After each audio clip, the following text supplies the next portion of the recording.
Well, hello everybody. It's great to see you. My name is Mark Jones. Welcome to the Space & Co Comm.Unity series of virtual events. It's great to be back with you this year.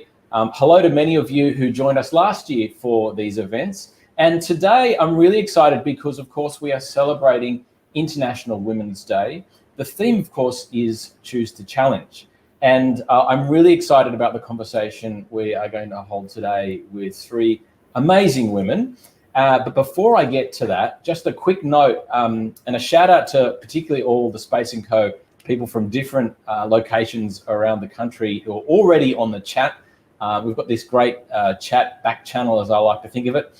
So I want you to keep those chats coming, because throughout this conversation, I want to bring those comments, those questions into our conversation as we go through three different main topics today as we look at this theme of Choose to Challenge. So just an encouragement again, keep the chat up, get your questions through, and I'll be able to see those and bring them into the conversation. Now, I'd like to hand over to Shey Hooper. She's the National Director, of course, at Space & Co for an acknowledgement to country. Thank you, Mark. Yes, it's my absolute pleasure to acknowledge the traditional custodians of the land where we are screening this event from today. They are the Camaragal people of the Eora Nation. So particularly in honour of International Women's Day, I've been reflecting on the influence of Barangaroo, who was a Camaragal woman whose leadership was documented in the early settler accounts from the 1790s. She was proud of her culture and her traditions, and she advocated for sustainable fishing practices to ensure all were provided for. She wasn't a pushover. She was determined, passionate and persuasive, and her character very much impressed those around her. So Barangaroo and her legacy are remembered in Sydney, with the Sydney Harbour precinct named in her honour.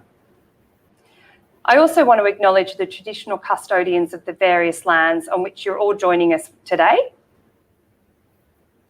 And I pay my respects to elders past, present and emerging, and extend that respect to First Nations people who have joined us for this event today.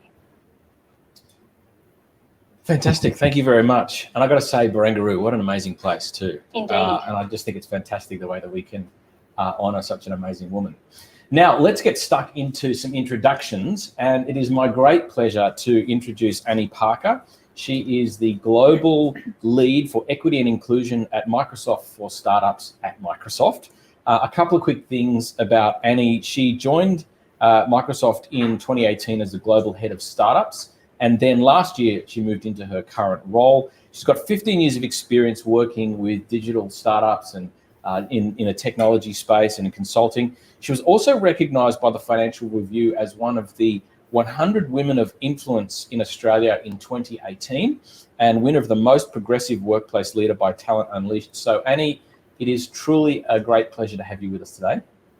Thanks, Mark. It's great to be here. And when I say here, I am beaming into you from a hotel just across the water in Darling Harbour, where I am about halfway through hotel quarantine. Congratulations, by the way, you know. Just about staying sane. Right? Yeah, stay strong. That's awesome. Well, so great that you can join us, as I said. And let me also introduce here in the studio, Angela Crossland. She is the Social Sustainability Manager at General Property Trust. And a couple of things about you, which you know, but I'm going to tell everybody about. She completed a Bachelor of Justice Studies and previously worked as a private investigator before deciding to go back and study a Master of Development Practice. A couple of things. During her Masters, she gained a theoretical knowledge of community development and governance, and have used those skills in not-for-profit and governance roles.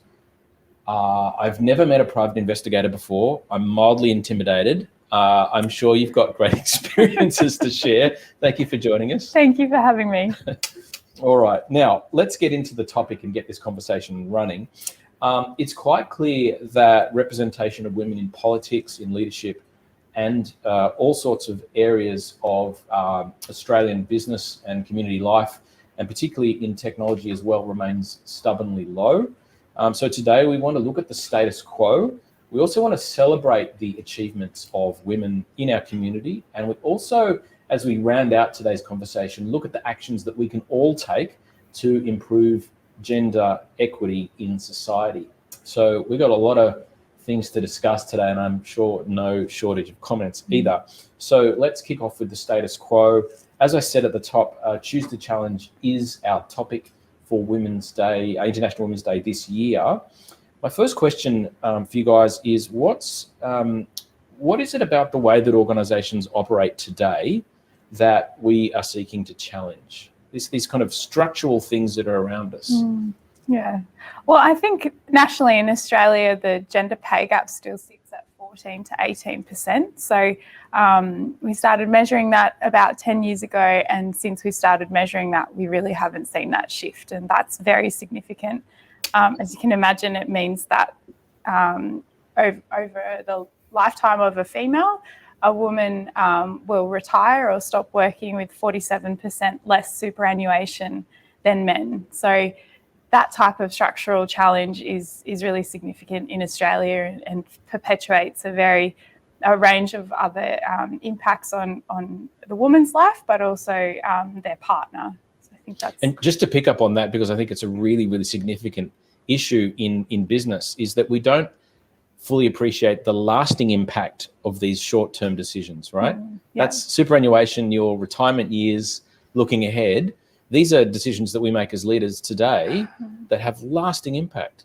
Yes, absolutely. And I think that when we're looking at this theme of choosing to challenge and we're looking at these systemic and structural impacts, it is appropriate for us to feel completely overwhelmed, because it can be like, how can we make a change on something that is so big?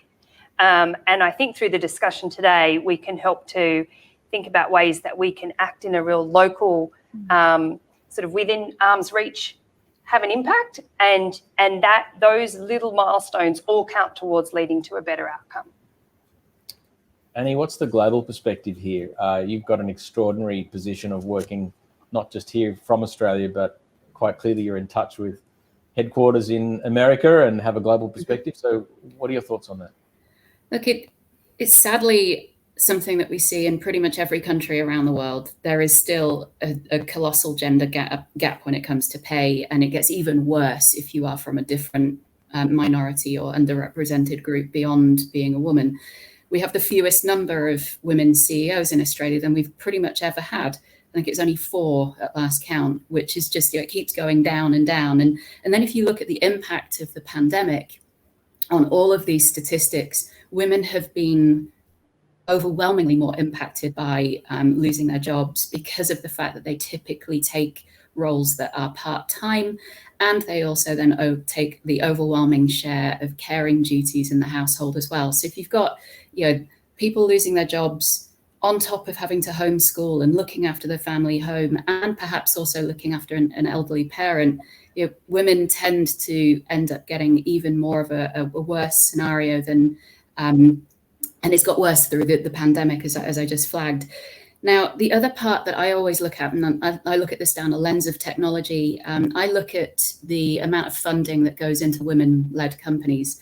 And sadly, the same is happening there too, which is the amount of money from the traditional kind of funding sources, so venture capital, private equity, investment funds, basically. That's also gone backwards over the course of the last 2 years or 18 months since the pandemic started. And it was only 2% globally anyway. So, 2% of funding going into women-led businesses when, frankly, 50% of the audience that they serve is other women. So we've clearly got some incredibly difficult systemic issues to go and solve for.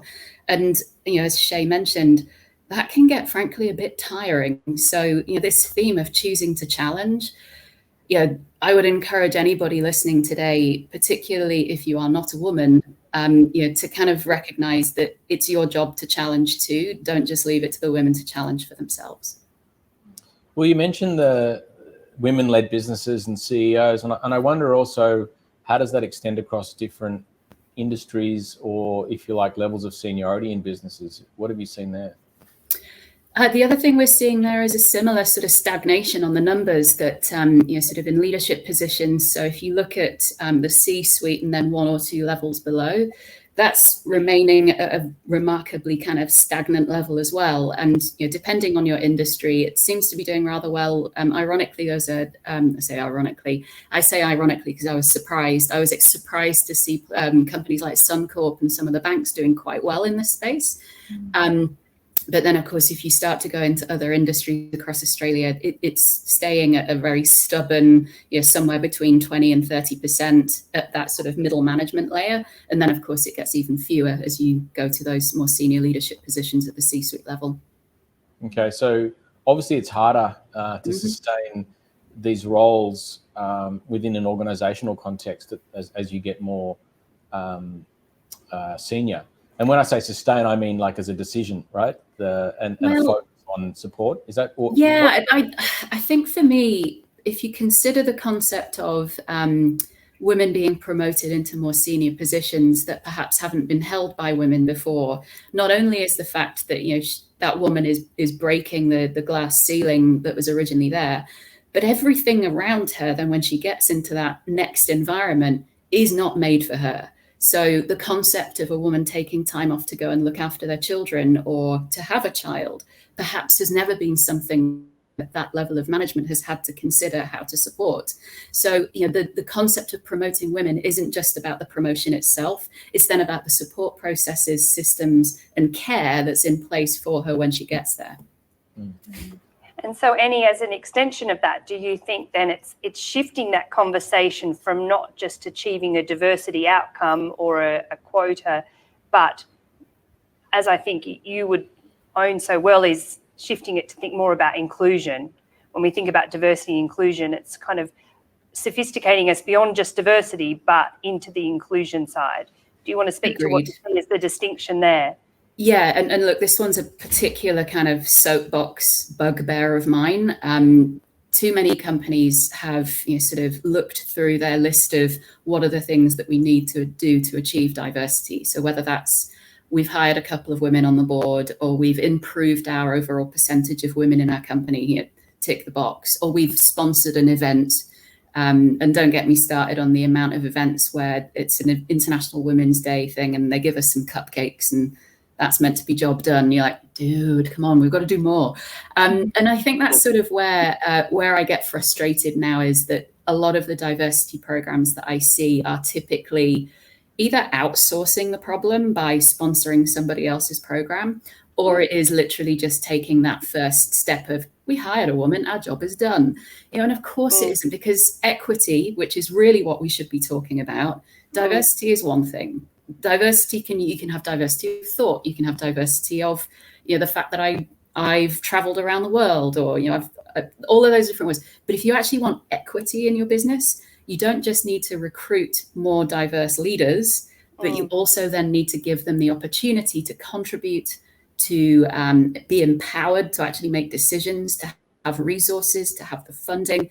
So it is something that I encourage every leader and every business owner to think about how they can make that change in their entire company. It's a DNA shift. It is not a tick box exercise. I'd love to take some questions from you guys who are watching this today, and we'll get to that in a minute. But can I get some comments from you all too on, just as I hear your reflection there on this imbalance, what are the systems that perpetuate the gender gap and this systemic issue that we seem to have? Because the thing I'm taking out of this conversation is that we've been working on this for a while and it's not getting better. So what's going on? Yeah. I think individual bias and systemic bias are so clearly linked. So, one example of where they overlap is in our recruitment processes. We set ourselves a target, and it's something that Annie just talked about. We set ourselves a target, we have almost a shopping list that we're looking for, and we have to justify that back to the business. But then throughout that process, our individual bias plays such a strong role in the decision making that we make along the way. And even when we're presenting that eligible candidate to our senior managers or the person that also needs to sign off and approve that, they're also introducing their own personal bias. So I think the two have such a strong interplay, and it is being about being aware of how much of a role that plays. And interestingly, where the challenge lies for us is that we know, and research has told us time and time again, that if you have a diverse team, you get more value, you get more innovation, you have a better approach to problem solving because you have all these diverse views around the table. And yet we still come with our shopping list and our expectations of who we want in that role. And that's not just in regards to gender, but it is in regards to that broader diversity piece. Yes, they've got to have a particular pathway of experience and a particular type Absolutely. of learning. Many things come into it. Yes, I completely agree with what you're saying, Angela. And I think that connecting through to what Annie was saying is that the bias comes in, but even if we can push through that, which is difficult, and we all have it, so men, women, everyone comes with the bias, which are developed so early on, the stereotypes, is how do we create that psychological safety? So if we do have a diversity of experience and talent and gender and culture around the table, how do we create the space whereby all of those voices are equally heard and can contribute? Because even the diversity in its own won't necessarily solicit the outcomes we know they could if we still have a dominant voice in the room. And that happens beyond just a gender level. And I think that when we look at it in that way, that's where that sense of overwhelming can come in again, because you think, goodness, we still do, we still have a lot to break down. And how do we get into the cultural DNA of an organisation to help support that shift? Yeah, so questions of leadership become really important about the tone, the culture. How do you challenge conscious bias and unconscious bias, right? Annie? Yeah, the other thing that I find fascinating on this one is how many companies actually go through and look at their job descriptions on a regular basis. So we have this random we create a template of, well, actually this role needs this many years of experience. We want them to have a degree. We want them to have perhaps, done 80% of this job before. When if you actually ask the manager that's doing the hiring to say, does this person actually need a degree? No, actually they don't. Okay, great. Does this person actually need 10 years of experience in industry, or would you be interested in perhaps bringing in a different industry experience? Actually, yes, that might be quite useful. So it's just this sort of ingrained systemic kind of process that we, I think, have forgotten how to challenge back and say, do we really need to do it this way? And what I find also fascinating is when one leader within the company decides to kind of go, I'm going to do it a bit differently, what then happens is you see this massive shift across all of the other leaders going, well, damn, I didn't know I could do that too. Frankly, actually, I'd love to open up my candidate pool from just the same old people that I frankly have interviewed at least 2 or 3 times before. It's the same faces. How do I get more? How do I get difference? How do I get that diversity? Well, you just need to change the system a little bit. It's not hard. Yeah, correct. Yeah, and you learn a lot more from other industries, and that diversity, and you were touching on this before, Angela, organizations with this level of diversity and that openness perform better. Bottom line, right? Yeah. So why don't we? It's down to risk, and it's risk aversion.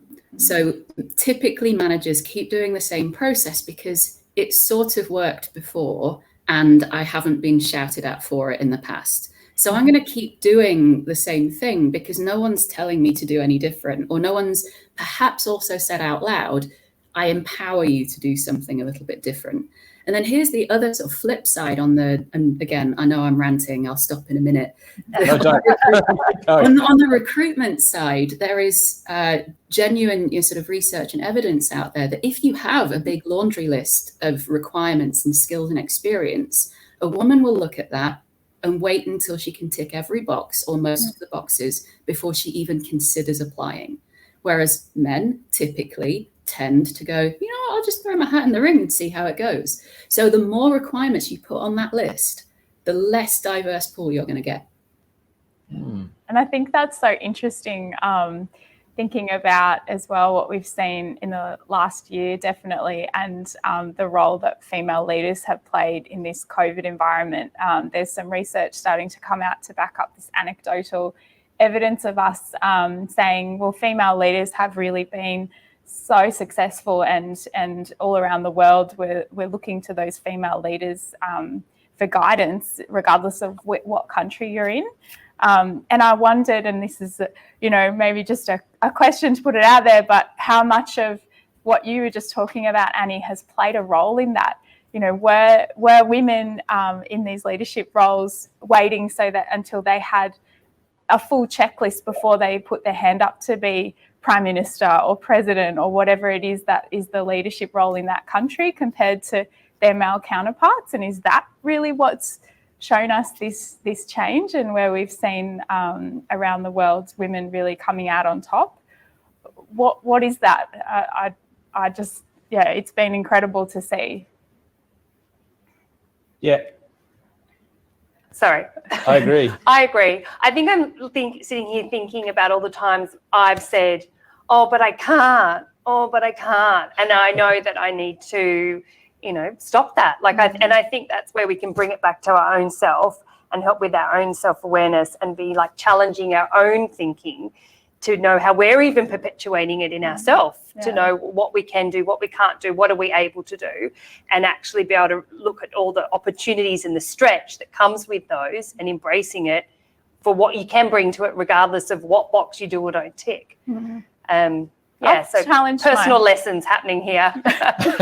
I've had to challenge my own personal bias several times, in the way that sometimes I'll prioritise females over males. Or, when I'm selecting a group to work on something, I'll know the people to reach out to, and often they're predominantly women, and that's also not okay. So I think this stigma and these biases work both ways. It is about finding that diverse mix of people that really helps you build your team, and the more you can be, as you said before, so aware of it and conscious, the better we'll get. But also, encourage people around you to call you out on it, call you out on when you are making those decisions, and I think your team plays a really big role in that. It's as much as an internal journey, if you like. This, we keep touching on psychology, my own sense of self, and the narratives, even for men and women, right? What we say about ourselves.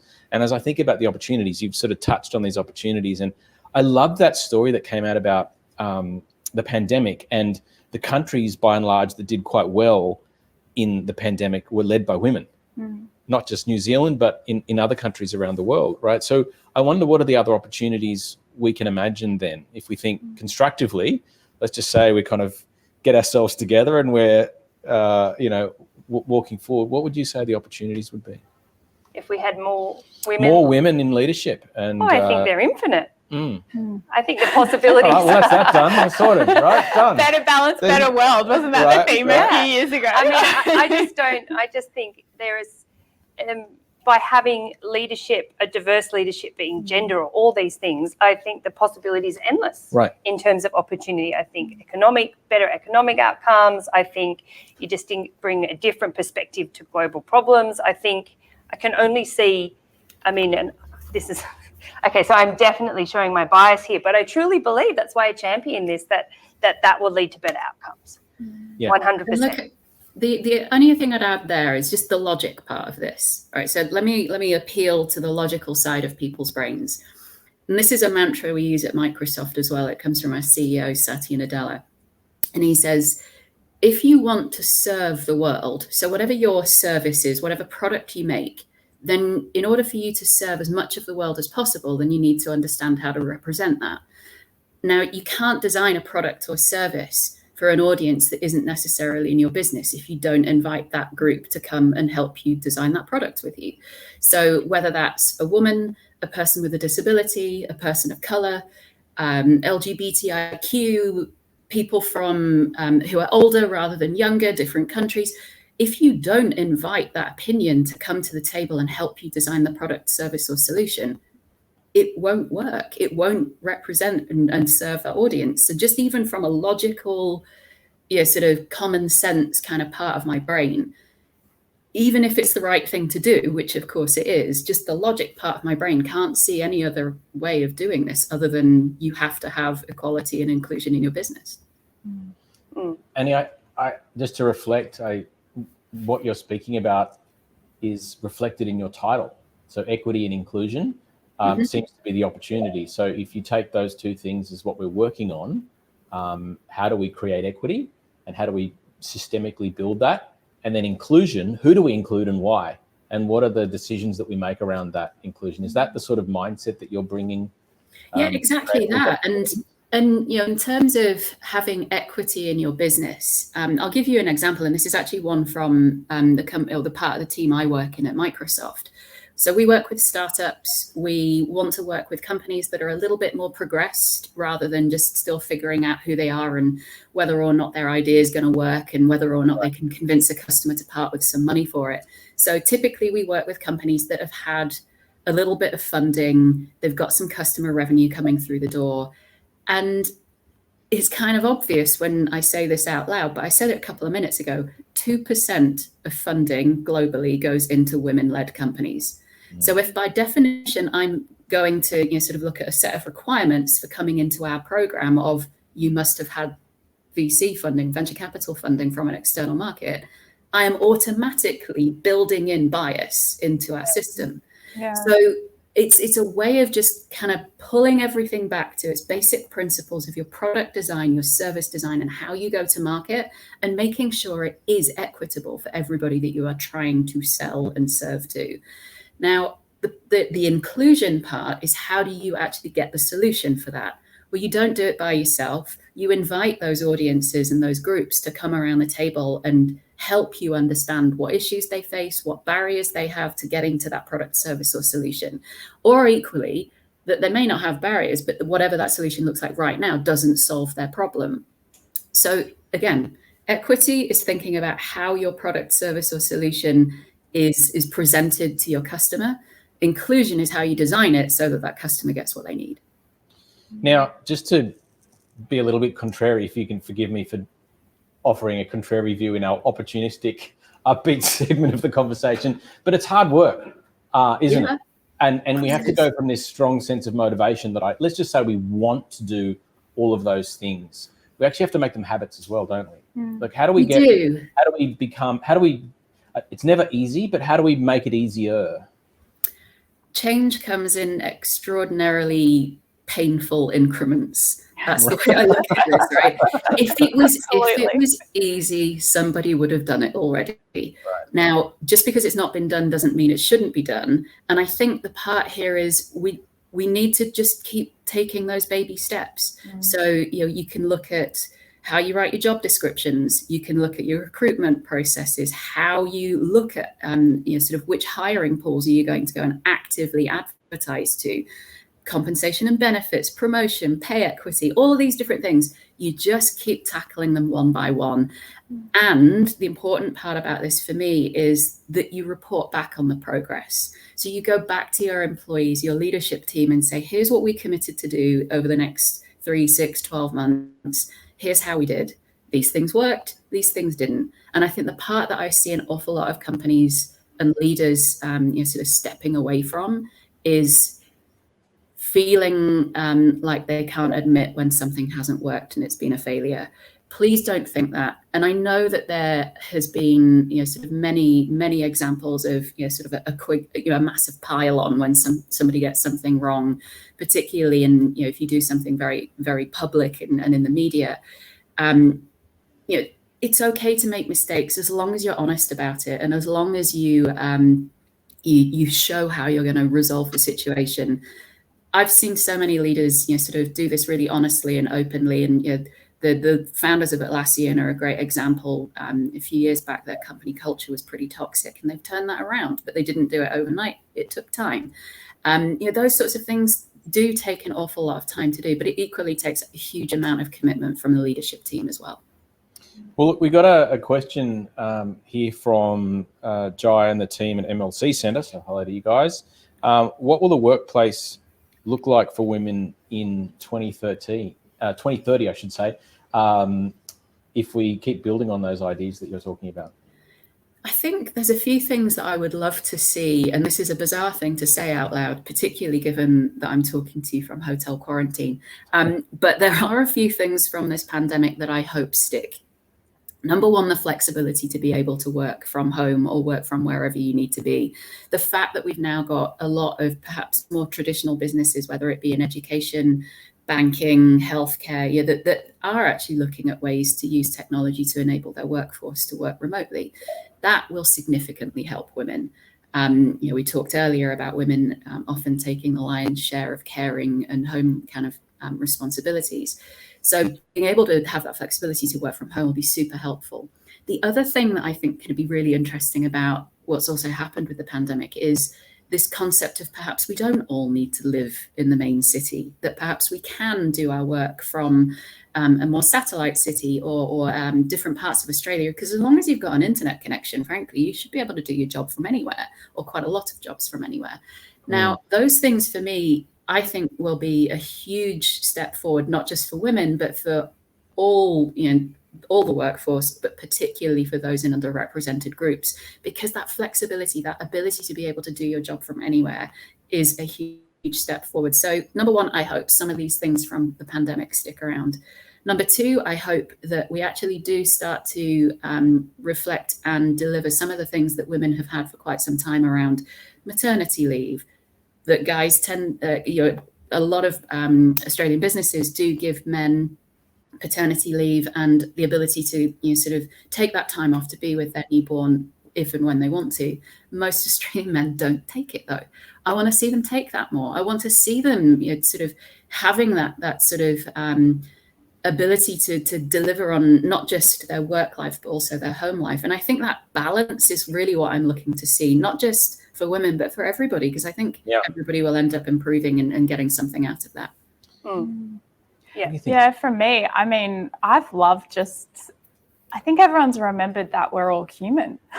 Like that outside of our work roles, we have pets and we have paintings on our walls, and there are different books that we like, and we've just reminded ourselves so intimately that outside of whatever we're working on together in a work environment, there's all these other pressures on people, and that having that, and I had, it's becoming a little bit of a buzzword, but that empathy for each other and remembering that our well-being is so important, and the better off we are as people, the happier we are, the more productive we are, but also the more we can address our well-being issues, the lower suicide rates we'll see, the issues around domestic violence hopefully will diminish. That there's so much to gain from that. So I hope that by 2030, we obviously have reduced the gender pay gap. I'd love to see that. Yeah. But also let's smash it and keep smashing some of these stigmas around,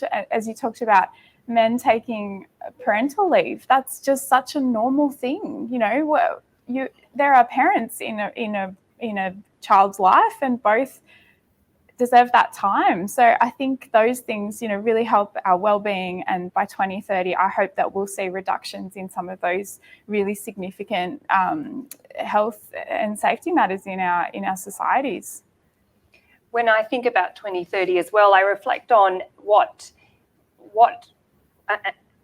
one of the things that played out through the pandemic is how we defined who was essential as a worker. And that was clustered in healthcare and then in education. So a lot of female-dominated areas, in the sense that it was the nurses and then your teachers. How do they keep teaching? How do we make sure that people are being cared for? And I wonder, I don't know, but I wonder if that shines a light onto some of those areas which are also quite low paid, but they became the most important people in our communities. And that it would be so disappointing if that doesn't lead to some sort of shift about how we revalue the importance of those roles, how we attract people into those roles. That it would be, if I could hypothesize the future, it would be great to be sitting at 2030, which is only a hop, skip and jump away, and be able to say that was a great sort of industrial change that happened as a result of the pandemic. Yeah, and what I'm taking out of this is a real consciousness about how it's not just jobs that we have, but they're part of the community.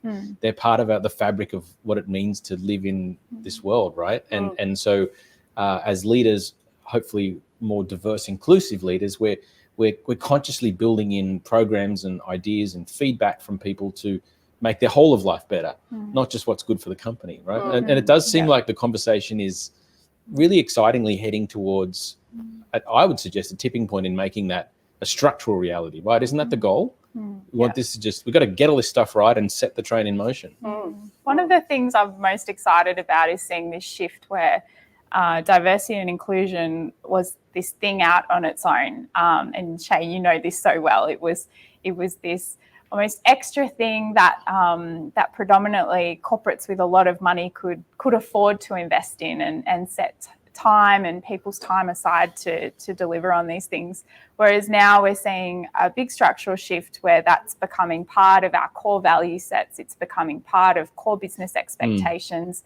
You know, investors are expecting businesses to have better gender role balances across their business, not just saying in our broader workforce, but they're tearing it down and looking at those different layers in the organisation to see that. So I think we understand more about what diversity and inclusion can bring to us, and now we're figuring out actually how to embed that in what we do and the DNA that we have as a business. I think it's a really good point to sort of transition towards what we're going to do and what action we're going to take.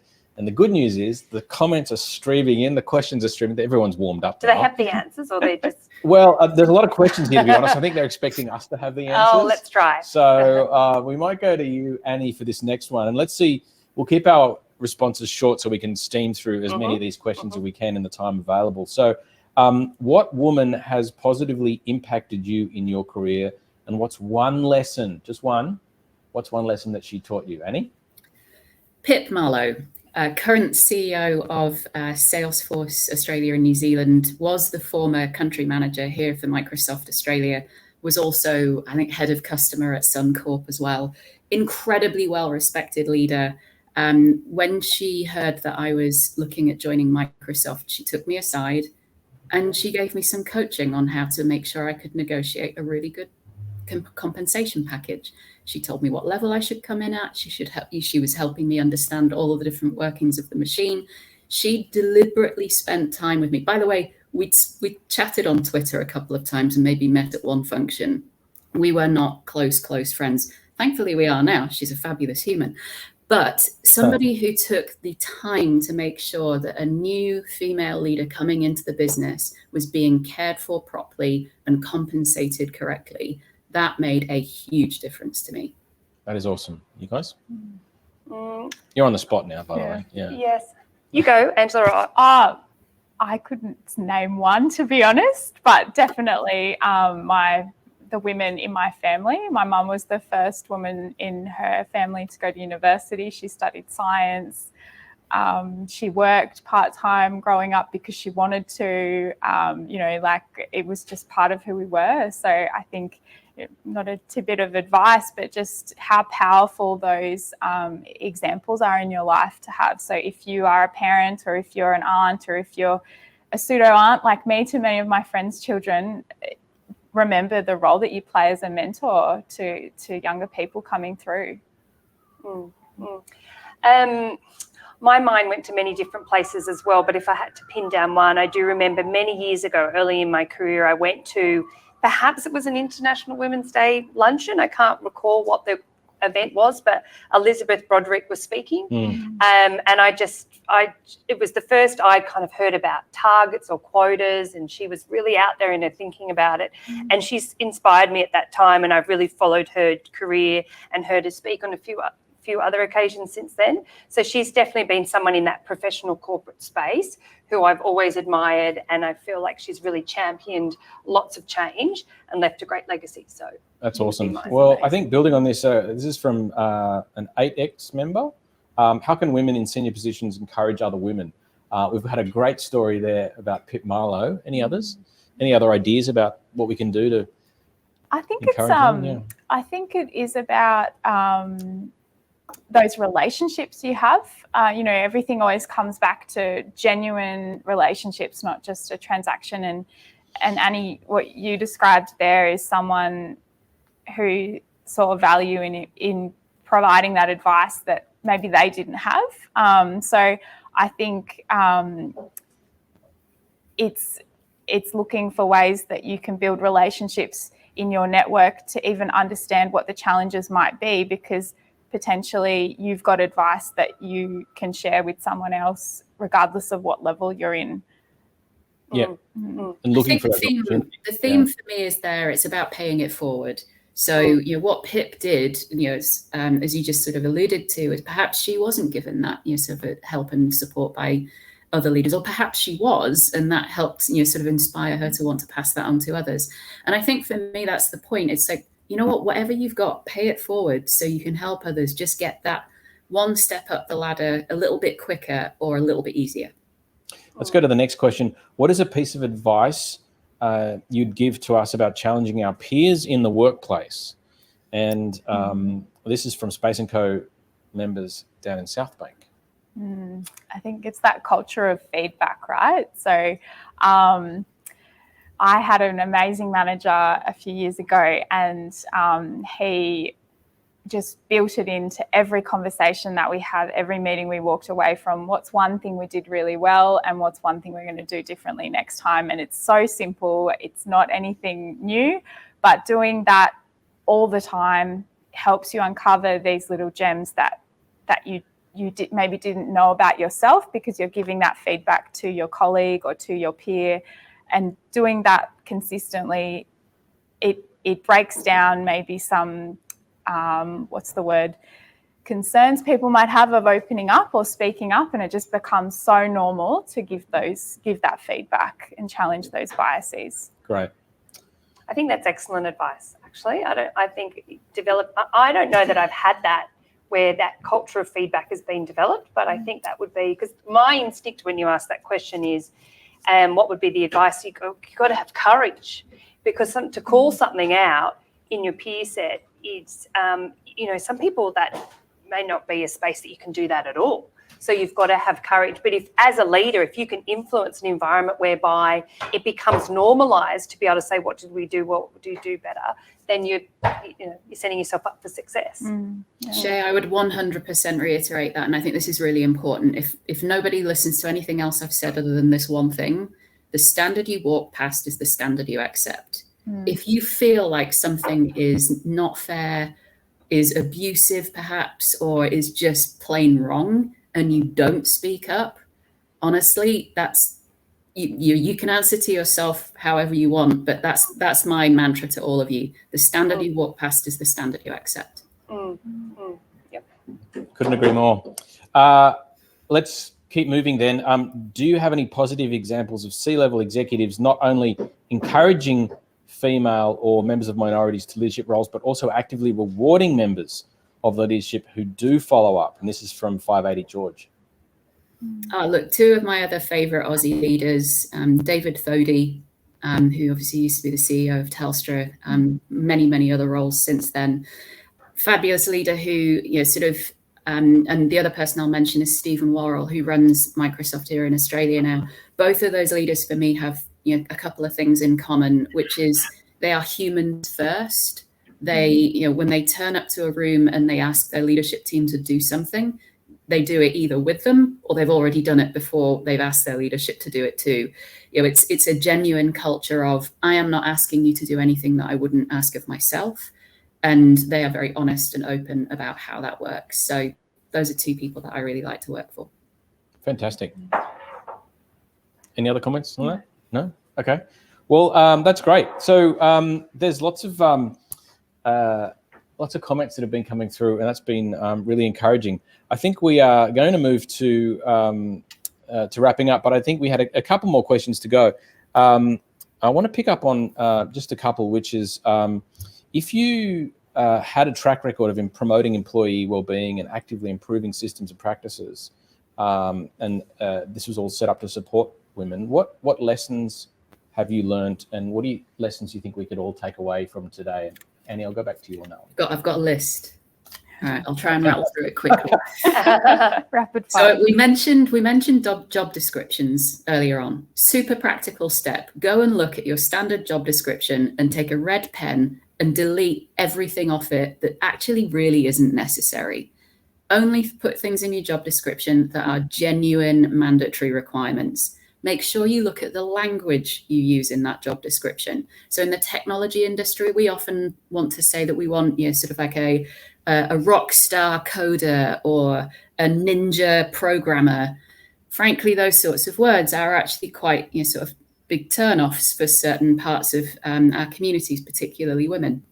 Make sure that when you're looking to recruit, go to places that you wouldn't traditionally go to. If there is a women in tech kind of group and you want to recruit more women in a technology role, go there rather than going to your standard recruiters. Make sure that you have looked at your compensation and benefits, and for goodness sake, make sure you are paying equitably. And if you don't know whether you are, that is step number one. Go do that right now. And make sure you also look at the promotion process and your in-career process as well. And here's your one red flag to look for. If you've recruited women, but they actually have a low retention rate, that is usually your first red flag of you do not have the right systems, processes, and promotion tools in place. So those are just some really quick tips for you. I hope everybody was writing that down. I was like, I can put my list online if you like. There you go. Right. We have to look at how we can share that up. That's really, really valuable. So, Angela, I wanted to ask this question as well. You've got a track record of promoting employee wellbeing and actively improving systems and practices that support women. I think along many of these same lines, what lessons have you learned that you think we could learn from in any organisation? It's interesting now hearing the term psychological safety and cultural safety be used a lot more casually. For years that's really sat in the reconciliation and our RAP space, and I'm really encouraged to hear that becoming something that we think about. And to me, what that means is that you reflect on the experience that you create for other people. So what I do to make Shey feel comfortable might be different to what I do or how I behave around Annie, because they're two different people, and that's okay. That's what we do for our friends. That's what we do for our families. That's just what you do as a human being. So I think bringing cultural and psychological safety to the forefront of how we do things is a really important piece. But I think it's something that Annie touched on a couple of times with some of the things that you've talked about. The second point is just that we continue to review what we're doing. So we set these goals, we create reconciliation action plans, we create employment strategies and targets, but it's equally as important to go back and review your policies, review your processes, review your targets, and reflect on what the things are that you learned and build that in, and be vocal about your what you've learned. Share that with your peers, with each other, in the business, outside of the business, because everyone is learning as we go. So always reflecting and refining what those policies are is as important as setting those policies. So I'm keenly aware of the time, and I think we might start to wrap up. And I just want to thank everybody for their comments. It's been really great to see all of your questions and comments coming through. If you haven't had your questions answered, go and ask your colleagues, right? Go and be inclusive and start building that consensus. And I'd actually love, just for us here before we wrap, just to share that one idea that you're taking home. You've all been really generous in sharing your ideas, but as a person, what's the one thing that you're reflecting on and taking out of it? And I'll lead you off while you think, right? But for me, it's this idea of inclusion in a very active way. How can I make that a habit and a way that it's inviting new ways of doing things, so that we don't get stuck and that we promote a culture that's healthy, and that we make equity completely and utterly normal. So that's my personal reflection. Maybe Annie, do you want to? Yeah, I think the one thing that sort of perhaps I'd forgotten, and probably an obvious thing to say now, but the fact that I do work in a global team, and then I am seeing a lot of different sort of cultural differences around the world, and making sure that I'm sharing that back here in Australia to make sure that we can take those learnings from all of the other good things that are going on around the world. That's great. Yeah. I'll go. Yeah, go on. A reflection, which is not actually a conversation we've had, but it's an idea that's been brewing in my mind as we've been talking, is reflecting on my own sort of frustration or sense of impatience, and also be overwhelmed with, well, how do we get through into that inclusive space, and how do we push through diversity, and how do we actually get where we've been trying to get for a while. And if I think about my own kind of commitment to challenge, is not to discount the importance of the conversations we have outside of the workplace, and particularly with the next generation and with our children. And I think of these, I have 2 young boys, so it is really important for me to help guide. Like, I can see the biases shaping in them very early on. Yeah. And so it is also a little bit of a practice ground for me as to how can I influence them to be more inclusive in their thinking. And I do feel that I do have a lot of hope in the next generation in terms of things that are already so normalized for them, so normalized. And so that gives me hope and confidence that whilst we can't not do the things we need to do at a corporate level and in that systemic things that we've discussed, it's also about carving the way and influencing the younger generations to be able to, and they do get it. They're much more open to diversity and multiculturalism and all different types of life choices. They're just much more open to it. So it is continuing to recognise the role we play there. And actually, just to call that out, and I think it's a really important point, I think we've all touched on it at different points, but active mentoring, right? Consciously knowing that in some of these conversations, whether it's with your kids or your peers, or if you're a leader, the people that you're leading, am I choosing to mentor in an intentional way with these ideas, right? I think that's a really important, if I could be bold enough to add to your list. No, it's actually on my other, I've got a second list just in case I have time.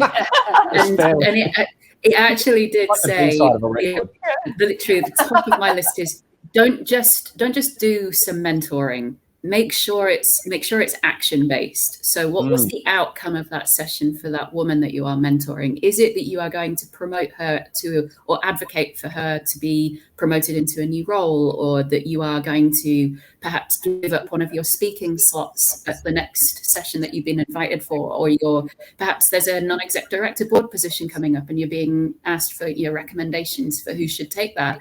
You make sure that you are putting women forward in those conversations, and that you're challenging your thinking to be able to pull that forward too. And also those subtle opportunities, like invite someone along to a meeting. Sometimes it's just being invited to sit at the table to hear the conversation so that someone else can understand, well, in my world, this is how I could contribute to that. And it's a way that you can invite a diverse view in. I think too, just touching on what you said about young people, mentoring, you learn from younger generations as much as you do from people with years of experience. So it goes both ways. We've seen some incredible people come forward in the last few months around the sexual violence and these stories that are on the front news at the moment. There's been some really incredible leadership shown by young Australians in this space, and I think those are people that we should be looking to and trusting what the approach and the strategies that they're suggesting, because they're inviting us to think about things in a different way. And what we've talked about is this is about creating new ways forward. So we should be looking around us and looking in all directions for that advice and that feedback, not just from the people that sit at the top. Obviously, I think our whole conversation has been awesomely reflective of the Choose to Challenge theme. But what gives each of you hope? What's the thing that you're carrying forward? You've already touched on this a bit, right? The next generation. Yeah. I think it's the conversations like this. I think yesterday on social media, my news feeds were just pumped full of inspiring women and sisterhood and supporting each other. So, that gives me a sense of hope. And yes, definitely when I watch the next generation and the children and the way that they interact with each other and how they engage in different sports and different activities, there still is a gender line there, but it's blurry, and you can see that there's more of a willingness to try things that would have previously been, no, that's for girls and that's for boys. Yeah, I think I've touched on it, that definitely that inclusion and well-being are much more at the heart of what we do. And yeah, young people coming through, I'm just inspired by some of these amazing people. And I think using technology differently and finding ways that we can invite people to contribute their voice to better understand what that experience might be, so we can change our processes and build better strategies. Great. Any final thoughts there, Annie? Yeah, look, I spend a lot of time in the startup space, so looking at these emerging new great companies that are hopefully going to be the sort of the next versions of the Atlassians of this world. And of the female founders that I speak to in that space, whether it's Mel Perkins from Canva or with some of the new founders coming through who are perhaps just sort of 2 or 3 years into their journey, Michaela Jade, an Indigenous woman who's building an incredible augmented reality app to help bring Indigenous culture to life in our schools. Just these women are off the charts badass, and they're doing it anyway without any of the systemic changes that we know need to happen. Imagine what we could do if we were to just keep nudging that dial, take those baby steps. Imagine how much better it's going to get. That's what keeps me going. Thank you. That's an amazing and really inspiring note to end on. We are going to wrap there because we're just about at time. So Annie Parker, thank you so much for joining us from quarantine. Nearly there. Thank you very much for joining us. And also Angela Crossland from GPT, really great to have you. And as always, thank you too, Shey. And thank you, Mark. For this conversation that we've hosted today. That's it for this session or this episode for the Comm.Unity series hosted by Space & Co. Thank you for joining us. Keep an eye on your socials and your emails for the next event, and we'll see you next time.